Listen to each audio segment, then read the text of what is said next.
Hey guys, আসসালামু আলাইকুম। আশা করি সবাই ভালো আছেন। আল্লাহর রহমতে আমিও ভালো আছি। তো মূলত আজকের ভিডিওটা হচ্ছে বাস্তব জীবনের কথা, যেখানে ভাইটি সম্পূর্ণ বাস্তব কথাই বলেছেন। তো বেশি কথা না বলে ভিডিওটা সম্পূর্ণ দেখি। যেই দেশে ধর্ষকের পক্ষে উকিল পাওয়া যায় ওই দেশে পইরা লেখা জজ হয়ে কোনো লাভ নেই।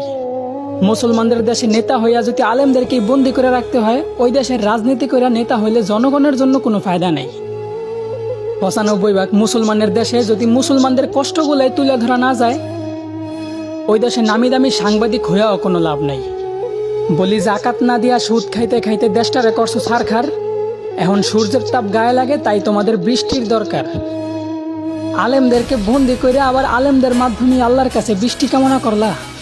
বিষয়টা এমন হইল না যে কোনো এক ফল গাছের গোড়া কাইটা ফেলাইয়া সেই গাছ থেকেই আবার ফলের আশা করলা। তো গাইস, সম্পূর্ণ ভিডিওটা দেখলেন। আশা করি সবাই শেয়ার করবেন বেশি বেশি করে, যেন সবাই শুনতে পায় এসব কথাগুলা। তো এই বলে ভিডিও আজকে এখানেই সমাপ্ত।